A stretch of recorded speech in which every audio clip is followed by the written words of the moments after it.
Hello दोस्तों, कहानी के भाग 11 में आपका स्वागत है। अगर आपने इस कहानी के पहले भाग नहीं देखे हैं तो आप उन्हें हमारे चैनल पर जाकर देख सकते हैं। तो चलिए शुरू करते हैं आगे की कहानी। दादी इतराती हुई बोली, बिल्कुल भाई, ये तो मेरा हक है। और वैसे भी तुम शर्माते हुए बड़े अच्छे लगते हो, इसलिए मैं तो छेड़ूंगी ही। ऋत्विक उनकी बात पर मुस्कुरा दिया। उधर आरुष व्यू मिरर से टेढ़ी नजरों से बस छवि को देख रहा था और छवि बाहर की ओर देख रही थी। आरुष चुप्पी तोड़ते हुए उसकी तरफ देखकर बोला, वैसे आज बहुत ज्यादा खुश लग रही हैं, कोई खास वजह है क्या? छवि मुस्कुराकर बोली, जी नहीं, ऐसा तो कुछ नहीं, बस कल दादी से मिली नहीं थी।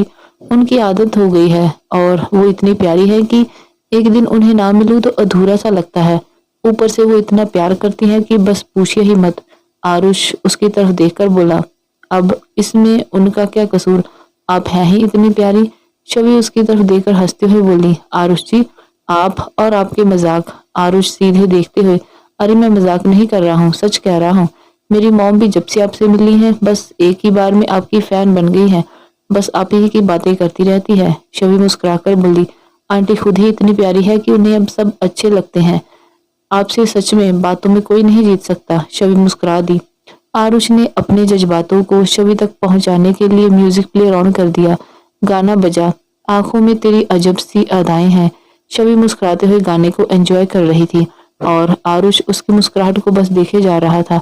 उधर थोड़ी देर बाद ऋत्विक अपने रूम में चला गया और फ्रेश होकर अपने रूम की बालकनी में रेलिंग से टिककर कॉफी पीने लगा। थोड़ी देर में आरुष की कार सिंघानिया कुंज के आगे आके रुकी और एक तरफ से छवि और दूसरी तरफ से आरुष बाहर निकला और ऋत्विक, जो कि बड़े ही आराम से रेलिंग से टेक लगाकर कॉफी पी रहा था, उन्हें साथ में देखकर एकदम सीधा खड़ा हो गया और आंखें बड़ी बड़ी करके उन्हें देखने लगा।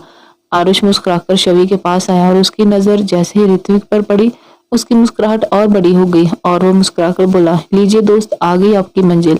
छवि मुस्कुराकर, शुक्रिया दोस्त। उधर बालकनी में खड़ा ऋत्विक उन्हें हंसते देखकर कुड़ रहा था और रेलिंग पर अपनी पकड़ मजबूत किए जा रहा था और उसके रिएक्शन देखकर आरुष और ज्यादा उसे जलाने की कोशिश किया जा रहा था। आरुष बड़े अदब से उसके सामने सर झुकाकर और अपना एक हाथ अपने पेट पर रखकर एक बाहर की ओर फैलाकर बोला, it's always my pleasure miss फेरी। छवि हैरानी से, मिस फेरी, ये कौन है? आप और कौन? मैं आपको कहाँ से मिस फेरी लगती हूँ भला? हर एंगल से, आरुष मुस्कुरा के बोला। छवि उसकी बात पर खिलखिलाकर हंस दी और आरुष भी। और उधर ऋत्विक का गुस्सा बढ़े जा रहा था और उसने अपना कॉफी मग साइड में टेबल पर पटक दिया। छवि बोली, चलिए मैं चलती हूँ फिर, ओके। लेकिन संडे यानी कि परसों याद है ना आपको अपना प्रॉमिस? वो मैं एक्चुअली। छवि हकलाते हुए बोली, अब आप कोई बहाना मत बनाइएगा, वरना फिर मुझे लगेगा कि आप मुझे अपना दोस्त ही नहीं मानती। छवि मुस्कुराकर, डोंट वरी, मैं टाइम निकाल लूंगी, ठीक है? जी ठीक है, अब चलती हूँ, कहकर छवि जाने लगी और आरुष छवि की साइड का दरवाजा बंद करने लगा और कुछ सोचकर अपना एक हाथ जानबूझकर दरवाजे के साथ ही लगाए रखा, जिससे जोर से कारण उसका हाथ दरवाजे में थोड़ा सा आ गया और उसकी चीख निकल गई। छवि, जो कि जा रही थी, उसकी आवाज से मुड़ी और उसका हाथ देखकर झट से उसके पास पहुंची और घबराकर उसका हाथ पकड़कर बोली, हे महादेव, ये क्या हो गया? ये चोट कैसे लग गई एकदम से? आरुष, वो दरवाजा बंद कर रहा था तो थोड़ा लग गया। ये थोड़ा है, कितना खून बह रहा है। उधर ऋत्विक पहले से ही उनके साथ उन्हें देखकर बहुत चिढ़ रहा था। ऊपर से अब छवि ने आरुष का हाथ पकड़ रखा था और उसने आरुष को अपना हाथ खुद ही एंजॉयड करते हुए देख लिया था और वो समझ गया था कि आरुष ये सब जानबूझकर कर रहा है, क्योंकि चोट लगने के बावजूद भी वो मुस्कुरा रहा था छवि की तरफ देखकर, जिसका ध्यान उसकी चोट पर था। वो कुछ सोचकर खुद से ही बोला, हाँ तो ये तरीका निकाला है तुमने मुझसे मेरी जान को छीनने का, लेकिन शायद तुम भूल रहे हो कि मेरा नाम ऋत्विक सिंघानिया है। अपनी जाना को तो दूर, उसके ख्याल तक को किसी और का नहीं होने दूंगा। उसे गुस्सा तो बहुत आ रहा था, लेकिन अभी वो कुछ गलत करके छवि से और दूर नहीं होना चाहता था। उधर आरुष भी टेढ़ी नजर से ऋत्विक के एक्सप्रेशंस देख रहा था और सोच रहा था, लग रहा है ना बुरा? बिल्कुल ऐसे ही मुझे भी उस दिन बहुत बुरा लगा था जब तुम धोखे से छवि को मुझसे दूर लेकर गए थे। पर सॉरी ऋत्विक, मैं ऐसा नहीं होने दे सकता। मैं छवि को किसी कीमत पर नहीं छोड़ सकता। मुझे जीना सिखाया है उसने। तुम्हारा क्या है? छवि नहीं तो कोई और सही, लेकिन मेरे लिए यही पहली और आखिरी चाहत है जिसे मैं भूल नहीं सकता और ना ही किसी को छीनने दूंगा। तो तैयार हो जाओ डायरेक्ट फेस ऑफ के लिए। छवि बोली, आपकी कार में फर्स्ट एड बॉक्स है क्या? आरुष सीरियस होकर, नहीं, कभी जरूरत ही नहीं पड़ी। शवि घबरा कर, तो अब क्या करें, देखिए जख्म बहुत गहरा है। फिर घर का ध्यान आते ही बोली, चलिए हाँ अंदर चलते हैं हम, मैं आपकी ड्रेसिंग कर देती हूँ। आरुष उसे रिलैक्स फील कराते हुए, ठीक हूँ, इतना भी गहरा नहीं है जख्म, इट्स ओके। मैं प्लीज प्लीज आरुष जी, ज्यादा स्ट्रांग बनने का दिखावा मत कीजिए। आप अपनी दोस्त की एक बात नहीं मान सकते? अब बात मेरी दोस्त की इच्छा की है तो मानना मना कैसे कर सकता हूँ मैं? चलिए। शबी ने उसका हाथ अपने हाथ में लिया हुआ था तो वो ध्यान दिए बिना ही चल दी, जिससे आरुष मन ही मन खुश हो रहा था और ऋत्विक के गुस्से को और हवा मिल रही थी। वो बोला, ये इसे अंदर क्यों ला रही है? चोट तो इसने जानबूझकर लगाई है, शबी की सिंपैथी लेने को और उसके करीब जाके मुझे चिढ़ाने को। कोई नहीं, जितनी ट्रिक्स आजमानी है आजमा लो, लेकिन तुम क्या, कोई भी मुझसे मेरी जानों को दूर नहीं करेगा। I bet you mister Aarush Mishra, I bet you, कहकर वो नीचे की तरफ चला गया। नीचे शबी जल्दी से आरुष को अंदर लाई और दादी को बताया कि चोट कैसे लगी। तो दादी ने उसे जल्दी से फर्स्ट एड बॉक्स मंगवा कर दिया और शबी ने आरुष को सोफे पर बिठाया और उसकी ड्रेसिंग करने लगी, जिससे आरुष बहुत खुश हो रहा था। और ऋत्विक सीढ़ी पर खड़ा होकर ये सब देखकर अपने गुस्से को कंट्रोल करने की कोशिश कर रहा था। शबी को इस तरह आरुष की परवाह करते देख ऋत्विक को बहुत बुरा लग रहा था और उसे आरुष पर बहुत गुस्सा आ रहा था। वही आरुष बहुत खुश हो रहा था। उसकी ड्रेसिंग करके शबी बोली, लीजिए हो गया। आरुष मुस्कुरा कर, शुक्रिया दोस्त, शबी मुस्कुरा दी। और ऋत्विक, वो तो आपको पता ही है। दादी बोली, अब ध्यान रखना अपना बेटा, सुबह सुबह ही इतनी चोट लगवा ली। शबी, बिल्कुल दादी, मैं भी यही कह रही थी कि चोट ज्यादा है, लेकिन आरुष जी तो मान ही नहीं रहे थे, कह रहे थे कि ठीक हूं मैं। आरुष मुस्कुराकर बोला, नहीं दादी, ये शबी जी तो बस ऐसे ही चिंता कर रही थी। फिर एक टेढ़ी नजर सीढ़ियों पर खड़े ऋत्विक को देखकर, मैं बिल्कुल ठीक हूँ, पर ये मान ही नहीं रही थी, बहुत ज्यादा परेशान हो जाती है। अब देखिए ना, मेरी इतनी सी चोट पर भी कितना घबरा गई। ऋत्विक आंखें छोटी करके उसे घूरने लगा और आरुष मुस्कुरा दिया। दादी की नजर ऋत्विक पर पड़ी तो वो खुश होते हुए बोली, अरे चीकू बेटा, वहां क्यों खड़े हो, नीचे आओ, देखो तो तुम्हारा बचपन का दोस्त आया है, उसे भी लो तो। ऋत्विक के बारे में सुनकर शबी की हार्ट बीट तेज हो गई, क्योंकि उसकी पीठ थी सीढ़ियों की तरफ, तो उसने पलटकर देखा तक नहीं और घबराहट में अपने दुपट्टे को अपनी मुट्ठी में पकड़ लिया, क्योंकि वो उसका सामना नहीं करना चाहती थी। ऋत्विक आरुष की तरफ देखकर व्यंग्यात्मक तरीके से मुस्कुराया और धीरे धीरे सीढ़ियों से उतरते हुए बोला, जी बिल्कुल दादी, अब तो मिलना ही पड़ेगा अपने बचपन के दोस्त से। बचपन के दोस्त पर उसने ज्यादा जोर देते हुए कहा और नीचे आ गया और आरुष के सामने आके खड़ा हो गया और आरुष के बगल में ही शबी खड़ी थी, तो उसने अपनी नजरें झुका ली। ऋत्विक आरुष की तरफ हाथ बढ़ाकर, आरुष कैसे हो?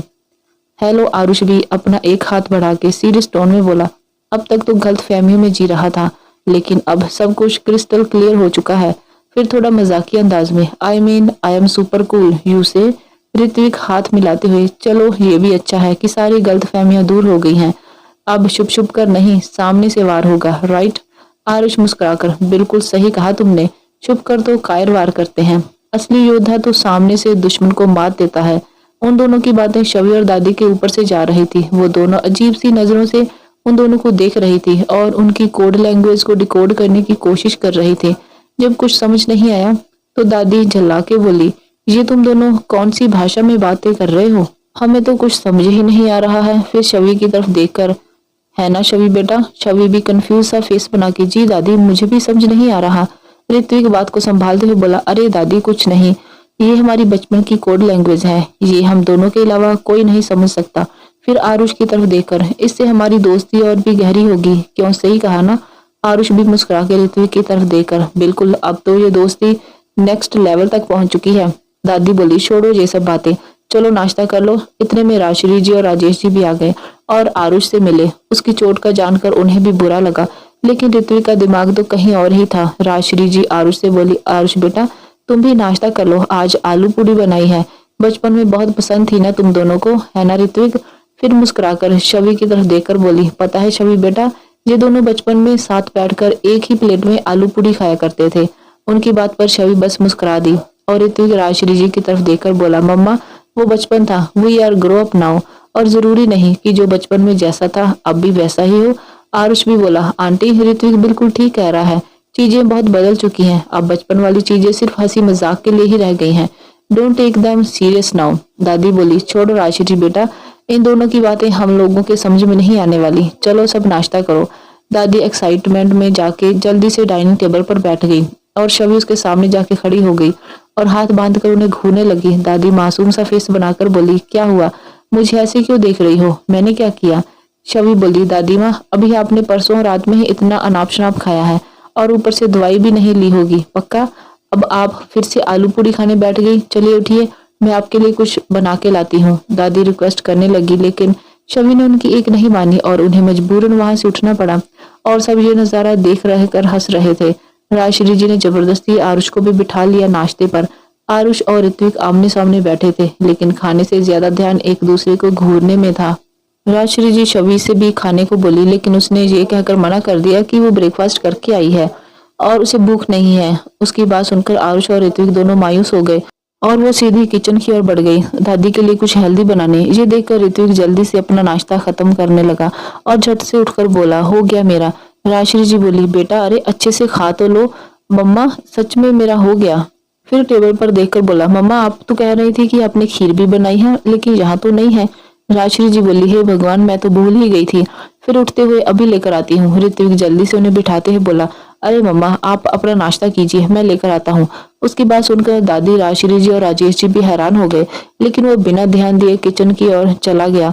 इधर आरुष समझ चुका था कि ऋत्विक जानबूझकर किचन में गया है, जिससे उसे बहुत गुस्सा भी आ रहा था, लेकिन ये ऋत्विक का घर था तो वो कुछ नहीं कर सकता था, इसलिए बेमन से ही खाने लगा। उधर शवी दादी के लिए नाश्ता बना रही थी और अपने ही ध्यान में काम पर लगी थी और महादेव का भजन गा रही थी, इस बात से अनजान कि ऋत्विक किचन की एंट्रेंस पर अपने हाथ बांधे कब से उसे ही देख रहा है। जब उसका ध्यान उस तरफ गया तो वो उसे देखकर एकदम से चुप हो गई। ऋत्विक मुस्कुराकर अंदर आया और बोला, गाओ ना, कितना अच्छा गा रही हो, क्या हुआ, रुक क्यों गई? आवाज बहुत प्यारी है तुम्हारी। कहते हुए वो उसके एकदम पास गया और शवी 2 कदम पीछे हट गई। ऋत्विक उसे ऐसे हटते देखकर बोला, चिंता मत करो, अपना वादा याद है मुझे और अपनी लिमिट्स भी। हाँ मानता हूँ उस दिन गलती हुई थी मुझसे, लेकिन तुमने सजा भी तो दे दी ना उसके लिए, और मैं मान भी रहा हूँ। फिर उसे 2 कदम पीछे हटकर बोला, देखो तुमसे दूर ही हूँ, पता नहीं क्यों, लेकिन शवी को उसका यूं दूर होना इस बार अच्छा नहीं लगा। ऋत्विक फिर बोला, अब अपना वादा भी पूरा कर रहा हूँ, कम से कम बात करना तो मत छोड़ो। शवी कुछ नहीं बोली तो ऋत्विक को लगा कि वो अभी उसे नाराज है, तो वो खीर का बाउल उठाकर बोला, ठीक है, शायद सच में मेरी गलती माफी के लायक नहीं है, इसलिए तुम मुझे माफ नहीं कर पा रही हो। और इतना कहकर वो जाने के लिए पलटा तो शवी ने एकदम से उसे आवाज लगाई, सुनिए। उधर डाइनिंग टेबल पर बैठे सब लोग खीर का इंतजार कर रहे थे, लेकिन ऋत्विक अब तक आया ही नहीं था। लेकिन आरुष को पता था कि ऋत्विक खीर के बहाने शवी के पीछे गया है, लेकिन वो बोल नहीं सकता था, पर उसे बिल्कुल भी अच्छा नहीं लग रहा था। राजेश जी बोले, राजश्री जी आपने खीर बना के तो रखी थी ना, कहीं आपका बेटा तो खीर नहीं बना रहा ना किचन में? राजश्री जी बोली, पता नहीं क्यों उसे खीर लाने में इतना टाइम लग रहा है, मैं देख कर आती हूँ। कहकर वो उठने को हुई तो दादी झट से बोली, अरे तुम बैठकर खाना खाओ, वो आ जाएगा, अभी तो गया है। अब दादी अपने पोते की बातों को कवर अप तो करेगी ना, उसकी राजदार जो ठहरी। उनकी बात सुनकर राजश्री जी बैठ गई और खाना खाने लगी। उधर किचन में शवी की आवाज से ऋत्विक रुक गया और साथ ही उसके चेहरे पर एक मुस्कुराहट ठहर गई, लेकिन वो पलटा नहीं। तो शवी थोड़ा उसकी तरफ बढ़ी और उसके ठीक पीछे खड़ी हो गई और हिचकिचाते हुए बोली, वो सोच रही हूँ थी कि आप, मैं कह रही थी कि मैं मतलब आपको। ऋत्विक को उसकी घबराहट भरी आवाज बहुत प्यारी लग रही थी और उस पर बहुत ही प्यार भी आ रहा था, लेकिन अपने इमोशंस को कंट्रोल करते हुए वो उसकी तरफ पलटा और थोड़ा सीरियस टोन में बोला, क्या क्या कह रही हो तुम, थोड़ा साफ साफ बताओ ना, ऐसे पहेलियां मेरी समझ में नहीं आती हैं। शवी एक गहरी सांस लेकर बोली, वो मैं सोच रही थी कि आपको एक मौका दे देना चाहिए, मतलब आपको माफ कर देना चाहिए। उसकी बात सुनकर ऋत्विक के मन में तो लड्डू फूटने लगे, लेकिन फिर खुद को संभालते हुए बोला, क्या सच कह रही हो या फिर मजाक कर रही हो? नहीं, मैं बिल्कुल सच कह रही हूँ, लेकिन फिर कभी आप वैसी हरकत नहीं करेंगे। अगर वादा करते हैं तो मैं आपको माफ कर सकती हूँ। उसकी बात सुनकर ऋत्विक ने खीर का बॉल साइड में रखा और एक्साइटमेंट में शवी को हग कर लिया और बोला, oh thank you so much Shavi, तुम नहीं जानती कि कितना बड़ा बोझ कम कर दिया तुमने मेरे दिल का, thank you so much. Ritwik अपने ही ध्यान में बोले जा रहा था और उधर शवी की जान सूख रही थी। उसकी करीबी की वजह से उसकी धड़कनें बढ़ गई थी। जब ऋत्विक को ख्याल आया कि वो क्या कर रहा है तो वो झट से उससे अलग हुआ और झेम कर बोला, सॉरी, वो एक्चुअली, प्लीज अब फिर से नाराज मत हो जाना, मैं बस अपनी खुशी के चलते ऐसा। उसकी बात को काटकर शवी बोली, इट्स ओके। ऋत्विक को यकीन नहीं हुआ कि शवी ने बुरा नहीं माना। वो बोला, सच में तुम गुस्सा तो नहीं होना? जी नहीं। फिर जल्दी से खीर का बॉल उठाकर बोली, मैं ये खीर बाहर देकर आती हूँ, और वहां से चली गई। ऋत्विक उसके जाते हुए देख रहा था और फिर एक बड़ी सी मुस्कुराहट उसके चेहरे पर छा गई और वो बोला, कहीं मैं कोई सपना तो नहीं देख रहा ना। फिर खुद को एक चूंटी काट कर बोला, no it's not a dream, ये सच है। शवि ने मुझे माफ कर दिया। फिर अपने दोनों हाथ की मुट्ठियां बांधी और खुशी से बोला, yes yes, thank you so much जाना। अब तो मेरे मन से जो बोझ था वो हट चुका है। तुम्हारी माफी भी मिल गई है। अब तो तुम्हारे लिए लड़ने में और भी मजा आएगा। अब और भी ज्यादा जोश भर गया है मुझ में, अपने प्यार, अपनी जाना के लिए। अब किसी से भी टकरा जाऊंगा। शवि बाहर खीर लेकर आई और टेबल पर रखी तो राजेश जी बोले, बेटा खीर लेने तो ऋत्वी गया था, वो कहाँ रह गया? कब से गया है? और अब खीर भी तुम लाई हो, वो कहाँ गायब हो गया? शवि को कुछ सूझा नहीं तो वो बोली, वो अंकल जी, उन्हें जरूरी कोई कॉल आ गया था तो वो वहीं अटेंड कर रहे हैं, इसलिए मैं ही ले आई खीर। ओह अच्छा, कोई बात नहीं। राजेश जी मुस्कुराकर बोले। राजश्री जी भी खीर परोसने के लिए उठी तो शवि ने उन्हें बिठा दिया और बोली, आंटी जी आप बैठिए प्लीज, मैं सबको परोस देती हूँ। राजश्री जी मुस्कुरा दी और शवि सबको खीर परोसने लगी। ऋत्विक कुछ देर बाद फोन कान पर लगाए हुए वहां आया, क्योंकि उसने शवि को बहाना बनाते हुए सुन लिया था और बहुत खुश भी हुआ कि शवि ने उसके लिए झूठ बोला और झूठ मूठ बात करने लगा। लेकिन उसकी नजरें सामने बैठे आरुष पर ही थी। शवि सबको खीर परोसकर आरुष के पास आई और उसके बॉल में खीर डालने लगी और आरुष उसे देखकर मुस्कुराए जा रहा था। आरुष की नजरें शवि की तरफ थी तो ऋत्विक की आरुष पर। वो जल्दी से फोन को पॉकेट में डालकर वहां पर आ गया और अपनी चेयर पर बैठकर शवि से बोला, क्या मुझे खीर नहीं मिलेगी? शवि ने उसकी तरफ देखा और मुस्कुराकर बोली, जरूर, और उसकी तरफ आके उसके बॉल में खीर डाली तो ऋत्विक ने झट से स्पून उठाया और एक बाइट ली और मुंह बना के बोला, अरे इसमें तो चीनी ही नहीं है। वो टेबल की लास्ट चेयर पर बैठा था तो बड़े लोगों को उसकी आवाज सुनाई नहीं दी क्योंकि वो धीरे से बोला था। शवि ने सुना तो बोली, लेकिन बाकी सब तो खा रहे हैं तो चीनी होगी ना। ऋत्विक बोला, तो क्या मैं झूठ बोल रहा हूँ? अगर यकीन नहीं है तो खुद देख लो। शवि बोली, एक मिनट, मैं आंटी जी से पूछती हूँ। तो ऋत्विक झट से बोला, तो तुम्हें मेरी बात पर यकीन नहीं है? शवि, नहीं, क्योंकि आप झूठ भी बोल सकते हैं। तो ठीक है, खुद देख लो टेस्ट करके। शवि ने बिना सोचे समझे ऋत्विक के बॉल से एक चम्मच खीर ली और खा ली और ऋत्विक के चेहरे पर एक शरारती मुस्कान आ गई। उसने जल्दी से शवि के हाथ से चम्मच ले लिया तो शवि उसे घूरते हुए बोली, झूठ बोला ना आपने, इसमें तो प्रॉपर चीनी है। ऋत्विक हैरान होते हुए नाटक करते हुए बोला, क्या इसमें मीठा है? पर फिर मुझे क्यों नहीं लगा, रुको एक बार और टेस्ट करके देखता हूँ, कहकर उसने एक चम्मच खीर का लिया और खा के बोला, अरे हाँ ये तो मीठी है। शवि ने उसे गुस्से से देखा तो बोला, सॉरी, पर पहले सच में मुझे खीर फीकी लग रही थी। शवि उसे घूरकर दादी के पास चली गई और उन्हें नाश्ता परोसने लगी।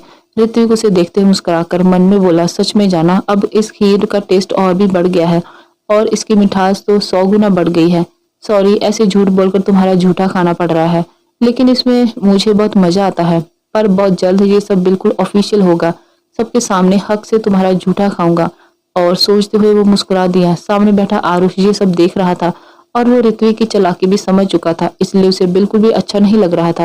वो वहां से और नहीं रुकना चाहता था तो वो एकदम से चेयर से उठकर खड़ा हो गया। उसे ऐसे देखकर ऋत्विक जानबूझकर बोला, अरे क्या हुआ आरुष, खाना अच्छा नहीं लगा क्या? राजश्री जी, हाँ आरुष बेटा, क्या हुआ, तुम ऐसे अचानक से क्यों उठ गए? खाते खाते आरुष नकली मुस्कुराहट चेहरे पर लाकर, जी नहीं आंटी, वो बात नहीं है, खाना तो बहुत ही अच्छा है, पर वो मैंने आपको बताया ना कि ज्यादा भूख नहीं है तो बस पेट भर गया और वैसे भी बहुत लेट हो गया है, आज बहुत जरूरी मीटिंग है तो अब मैं चलता हूँ। राजश्री जी, अच्छा ठीक है, अब ऑफिस की बात है तो मैं नहीं रोकूंगी तुम्हें, लेकिन ऐसे आते जाते रहा करो, अच्छा लगता है और तुम दोनों की कोई ना कोई बचपन की याद भी ताजा हो जाती है, क्यों माँ? दादी मुस्कुराकर, हाँ बिल्कुल बेटा, ऐसे तुम लोगों की दोस्ती और भी गहरी होगी, बिल्कुल बचपन की तरह। आरुष एक नजर ऋत्विक को देखकर, जी दादी, वो तो अब वैसे भी हो ही चुकी है, इतनी गहरी कि अब चाहकर भी एक दूसरे से अलग नहीं हो सकते। ऋत्विक भी खड़े होते हुए, बिल्कुल सही कहा दादी, आरुष ने, हमारी दोस्ती अब समंदर की गहराइयों से भी ज्यादा गहरी हो चुकी है। दोस्ती शब्द पर जोर देते हुए ऋत्विक बोला। आरुष सबको प्रणाम करके जाने को हुआ तो ऋत्विक बोला, रुको दोस्त, मैं भी तुम्हें बाहर तक छोड़ देता हूँ, इसी बहाने तुमसे 2-4 सेपरेट बातें भी हो जाएंगी, क्या ख्याल है? आरुष भी फीका सा मुस्कुराकर बोला, मंजूर, हाँ जरूर, क्यों नहीं, वैसे भी हमारी बातें अब प्राइवेटली होनी ज्यादा बेहतर है, कहकर वो शवि के सामने आया और बोला, अच्छा दोस्त चलता हूँ।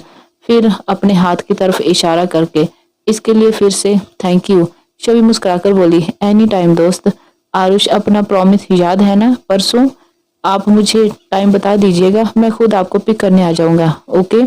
शबी मुस्कुराकर, डोंट वरी, मैं अपना प्रॉमिस पूरा करूंगी, आप बेफिक्र रहिए। आरुष मुस्कुरा दिया तो ऋत्विक, जो कि उन दोनों को ऐसे मुस्कुराते हुए बातें करके देख अंदर ही अंदर कूद रहा था, वो आरुष के कंधे पर हाथ रख के बोला, चलो दोस्त, बाकी बातें फिर कभी कर लेना, अभी तुम्हें ऑफिस के लिए लेट हो रहा होगा ना। चलो मैं तुम्हें बाहर का रास्ता दिखा दूं, आई मीन बाहर तक छोड़ दूं। आरुष उसका हाथ अपने कंधे से हटाकर बोला, हाँ चलो दोस्त, लेकिन जरा ध्यान से। फिर उसके कान में धीरे से बोला, कहीं ऐसा ना हो कि मुझे बाहर का रास्ता दिखाते दिखाते तुम खुद ही बाहर हो जाओ। ऋत्विक अपनी एक भौं चढ़ाकर बोला, तो वो तो वक्त ही बताएगा कि कौन किसे बाहर का रास्ता दिखाता है। फिलहाल चलो मैं तुम्हें छोड़ दूं बाहर तक। वो दोनों सबको फेक स्माइल देकर बाहर की ओर चल दिए। अंदर सब उन्हें अजीब नजरों से देख रहे थे। दादी असमंजस से बोली, ये इन दोनों के बीच में आजकल क्या चल रहा है? आखिर दोनों ही अजीब अजीब सी बातें करते रहते हैं। राजश्री जी भी उनका साथ देते हुए बोली, हाँ माँ, बिल्कुल सच कहा आपने, इन दोनों की बातें आजकल सर के ऊपर से निकल जाती हैं। बचपन जैसी हरकतें बिल्कुल भी नहीं है आजकल। राजेश जी मुस्कुराकर बोले, क्या बात कर रही हैं आप राजश्री जी? वो दोनों अब 5 साल के छोटे बच्चे नहीं हैं जो बच्चों जैसी हरकतें जहाँ बातें करेंगे। वो दोनों अब मेच्योर हो चुके हैं, और भाई जवानी के जोश की बातें हम बूढ़ों की समझ में नहीं आएंगी, तो है इन मामलों में इनसे दूर ही रहना चाहिए। उनकी बात सुनकर दादी बोली, ओए राजू के बच्चे, बूढ़ा होगा तू, समझा? मैं तो अभी भी जवान हूँ, मुझे बूढ़ा बोला ना तो खैर नहीं तुम्हारी, समझे? फिर छवि को देखकर, जो कि उनकी बातें सुनकर मंद मंद मुस्कुरा रही थी, बोलो छवि बेटा, क्या मैं बूढ़ी हूँ? छवि अपने दांत दबाते हुए, बिल्कुल नहीं दादी माँ, आप तो अभी भी 16 वर्ष की लगती हैं, सच में। दादी इतराते हुए, सुन लिया राजू? राजेश जी खुद को कंट्रोल करते हुए, बिल्कुल माँ, आप सही हैं और हम गलत, ठीक है? हाँ, इस बार माफ किया, आगे से ख्याल रखना, समझे? उनकी बात सुनकर खिलखिलाकर हंस दिए। अंदर का माहौल जितना लाइट था, बाहर का माहौल उतना ही स्ट्रेसफुल हो चुका था। बाहर आते ही आरुष और ऋत्विक गार्डन में एक दूसरे के आमने सामने खड़े हो गए, बिल्कुल जैसे कोई लड़ाई शुरू होने से पहले दो प्रतिद्वंदी एक दूसरे की आंखों में आंखें में तो आगाह करते हैं अपनी ताकत और रुतबे से। दोनों एक दूसरे की आंखों में इंटेंसली देख रहे थे। ऋत्विक अपनी कमर पर हाथ रखकर बोला, क्या कर रहे हो ये सब आरुष? आरुष नासमझ की स्थिति में, क्या क्या कर रहा हूं मैं? ऋत्विक आंखों को छोटा करते हुए, ज्यादा नासमझ बनने की कोशिश मत करो, तुम जानते हो मैं किस बारे में बात कर रहा हूँ। आरुष भी उसी एटीट्यूड में, अगर जानते हो तो वजह भी जानते ही होंगे ना, पूछकर अपना और मेरा टाइम क्यों वेस्ट कर रहे हो? पहेली मत बुझाओ आरुष, इस बार मैं मजाक के मूड में नहीं हूँ। और तुम्हें ऐसा क्यों लगता है कि मैं मजाक कर रहा हूँ? I am also serious about it. अगर मजाक नहीं भी है तो भी बस यही कहना चाहूंगा कि अगर खुद मेरे रास्ते से हट जाओगे तो तुम्हें इनकन्वीनियंस नहीं होगी किसी भी तरह से, लेकिन अगर मुझे हटाना पड़ा तो। उसकी बात को बीच में काटकर आरुष हंसते हुए बोला, इतना ओवर कॉन्फिडेंस क्यों है तुम्हें? ऋत्विक की बात तुमने कहा और मैंने मान लिया, यही बात मैं तुम्हें ऑफर करता हूँ कि खुद हट जाओ, तुम्हारा टाइम और एनर्जी दोनों बच जाएंगे। क्योंकि आरुष मिश्रा को फ्री की एडवाइस पसंद नहीं है। ऋत्विक हंसा और बोला, हाँ गलत समझे तुम, मैं एडवाइस नहीं बल्कि फिर उसके थोड़ा करीब आके उसका कॉलर ठीक करते हो, it was a pure warning, a warning. फिर उसकी आंखों में देखकर, साफ साफ सुनना है तो सुनो, दूर रहो मेरी छवि से, तुम्हारे लिए तुम्हारी जिंदगी का बेस्ट डिसीजन होगा। आरुष ने उसका हाथ एक झटके से नीचे झटक दिया और बोला, मैंने अभी तुमसे कहा ना कि फ्री की एडवाइस मुझे पसंद नहीं है। ऋत्विक उसके चेहरे पर नजरें जमाते हुए बोला, और मैंने भी तुमसे कहा ना कि ये कोई एडवाइस नहीं है, और तुम्हें लगता है कि मैं तुम्हारी इस धमकी से डर जाऊंगा? हाँ, मुझे किसी को डराने का कोई शौक नहीं है जब तक कि वो मेरे रास्ते में ना आए, लेकिन तुम तो सीधे मेरे और मेरी जाना के बीच में ही आ गए। गलत बोल रहे हो ऋत्विक, बीच में मैं नहीं तुम आ रहे हो, मेरे और मेरी मिस फेरी के। देखो आरुष, मैं तुमसे किसी भी तरह का झगड़ा या दुश्मनी नहीं करना चाहता, सिर्फ इतना चाहता हूँ कि तुम खुद हट जाओ बीच में से, क्योंकि मैं शबी को किसी भी कीमत पर नहीं खो सकता। और मैं भी एक बात तुम्हें साफ साफ बता दूं कि शबी के लिए मुझे किसी से भी दुश्मनी लेनी पड़े या उससे अपने रिश्ते ही क्यों ना तोड़ने पड़े, मैं कुछ भी करूंगा, क्योंकि शबी से इम्पोर्टेंट अब मेरे लिए कोई भी नहीं है, कोई भी नहीं। ऋत्विक सीरियस होकर बोला, तो दुश्मनी चाहते हो? आरुष भी सीरियस टोन में बोला, मैं सिर्फ शबी को चाहता हूँ। देखो आरुष, शबी का ख्याल अपने दिमाग से निकाल दो। आरुष मुस्कुराया और बोला, जरूर, दिमाग में ख्याल होता तो शायद निकाल देता मैं, लेकिन शबी मेरे दिमाग में नहीं बल्कि मेरे दिल में बस चुकी है। और वहां से मैं तो क्या, कोई भी उसे नहीं निकाल सकता। ऋत्विक खींचकर बोला, तुम मान क्यों नहीं रहे मेरी बात? छवि तुम्हारी क्या, किसी और की भी कभी नहीं हो सकती, क्योंकि वो सिर्फ और सिर्फ मेरी है, सिर्फ ऋत्विक सिंघानिया की। आरुष, छवि कोई चीज नहीं है ऋत्विक, जो तुमने कह दिया और वो तुम्हारी हो गई। Exactly my point. छवि कोई चीज नहीं है जो मैं उसे किसी के साथ बांट लूं। हाँ, अगर मेरी बात किसी पसंदीदा चीज की या मेरी किसी प्रॉपर्टी की होती भी तो मैं उसे बांटना तो क्या, मैं पूरी की पूरी तुम्हें दे देता। लेकिन बात यहाँ मेरी जिंदगी की है और मैं अपनी जिंदगी को क्या, उसके ख्याल तक को किसी से नहीं बांट सकता। आरुष सीरियस होकर बोला, देखो ऋत्विक, छवि के बारे में जैसा तुम सोच रहे हो वो वैसी बिल्कुल भी नहीं है। वो बिल्कुल सीधी सादी सी लड़की है, तुम्हारी इस लाइमलाइट वाली दुनिया से बहुत परे है वो। उसकी बात को बीच में काटकर ऋत्विक बोला, एक मिनट एक मिनट, क्या कहा तुमने? छवि कैसी नहीं है और मैं उसे कैसी समझ रहा हूँ? आरुष, मैं ये कह रहा हूँ कि छवि तुम्हारी तरह नहीं है या तुम्हारी सोसाइटी की लड़कियों की तरह नहीं है जो तुम्हारे आगे पीछे घूमती फिरती हैं। और तुम भी तो इतने फेमस हो, तो तुम्हारी भी तो कोई ना कोई गर्लफ्रेंड हर महीने चेंज होती ही होगी ना। तो छवि को तुम उन लड़कियों जैसी टाइम पास मत समझना, वरना ये आरुष मिश्रा तुम्हें छोड़ेगा नहीं। ऋत्विक उसके करीब आया और बोला, पहली बात, आज के बाद छवि के साथ ये टाइम पास वर्ड यूज मत करना, क्योंकि वो मेरे लिए क्या है ये मुझे तुमसे समझने की जरूरत नहीं है। और दूसरी बात, वैसे तो मैं किसी को कुछ भी एक्सप्लेन करना जरूरी नहीं समझता, लेकिन तुम्हारी ये गलतफहमी दूर करना जरूरी है कि छवि मेरे लिए टाइम पास है। तो मैं बता दूं कि मेरी लाइफ में आज तक कोई लड़की तो क्या, उसकी परछाई तक नहीं आई। और शायद इसलिए नहीं आई क्योंकि मेरी जिंदगी में, मेरे दिल में सिर्फ एक ही जगह खाली थी, जो कि अब पूरी तरह पूरी हो चुकी है। अब इस दिल में और इस जिंदगी में किसी की कोई जरूरत भी नहीं है, और साथ ही छवि की जिंदगी में भी किसी और की जरूरत नहीं है। तो ऋत्विक ने अपनी बात अधूरी छोड़ दी।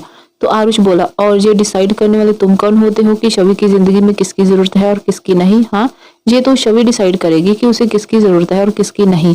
और कुछ सोचते हुए, वैसे मेरे ख्याल से छवि और तुम्हारी तो कोई खास बॉन्डिंग है भी नहीं। आई मीन वो तो तुम्हें अपना दोस्त भी नहीं मानती, शायद मानेगी भी कैसे? दादी बता रही थी कि तुम हमेशा तो उससे झगड़ते ही रहते हो, ऐसे में तो कैसे वो तुम पर यकीन करेगी और कैसे अपना कोई भी रिश्ता जोड़ेगी तुमसे, और खासकर प्यार तो बिल्कुल नहीं करेगी तुमसे। और हाँ, शायद तुमने सुना ही होगा कि प्यार की पहली सीढ़ी दोस्ती होती है, और मुझे तो वो अपना अच्छा दोस्त और बहुत खास दोस्त समझती है, राइट? ऋत्विक मुस्कुराया और बोला, सच में आरुष, बहुत बड़े वहम में जी रहे हो तुम कि छवि की मुझसे बॉन्डिंग नहीं है, क्योंकि जो मैंने देखा है उसकी आंखों में अपने लिए, शायद तुमने नहीं देखा। मैंने महसूस की है उसके दिल की धड़कन मेरे करीबी से तेज हो जाती है। देखी है मैंने उसकी आंखों में वो हया जो मेरे सामने होते ही उसकी पलकों को झुका देती है।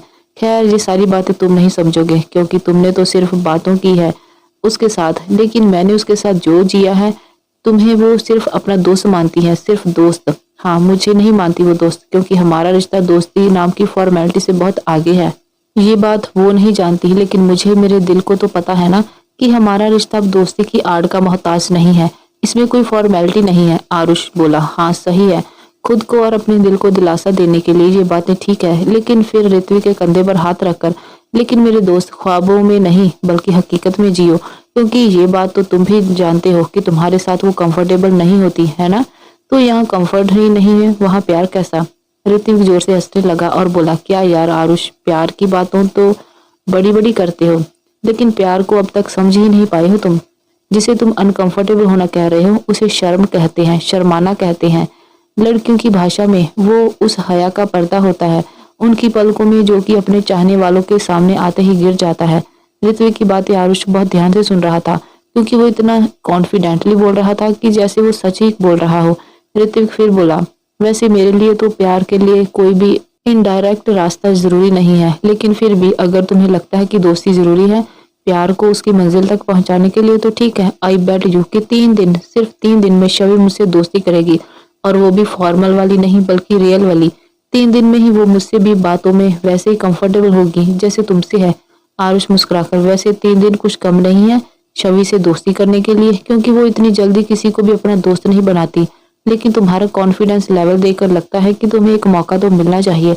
अब तुमने खुद चैलेंज लिया है तो इसका रिवॉर्ड भी तुम ही बता दो कि अगर हार गए तो क्या करोगे? ऋत्विक पूरे आत्मविश्वास से बोला। ऋत्विक सिंघानिया को हार शब्द का मतलब ही नहीं पता, लेकिन शर्त के अकॉर्डिंग कुछ तो करना ही है ना। तो ठीक है, अगर मैं हार गया और शवि से दोस्ती नहीं कर पाया तो मैं आरुष उसकी बात काट कर बोला, 1 मिनट मैं बताता हूँ।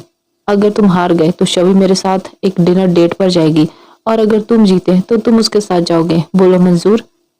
तो दोस्तों ये थी आज की कहानी। आगे कहानी में क्या होगा जानने के लिए देखिए कहानी का अगला भाग। आपको ये कहानी कैसी लगी कमेंट बॉक्स में जरूर बताएं। वीडियो को लाइक शेयर करें, चैनल पर नए हैं तो चैनल को सब्सक्राइब जरूर करें। मिलते हैं अगले भाग में। धन्यवाद।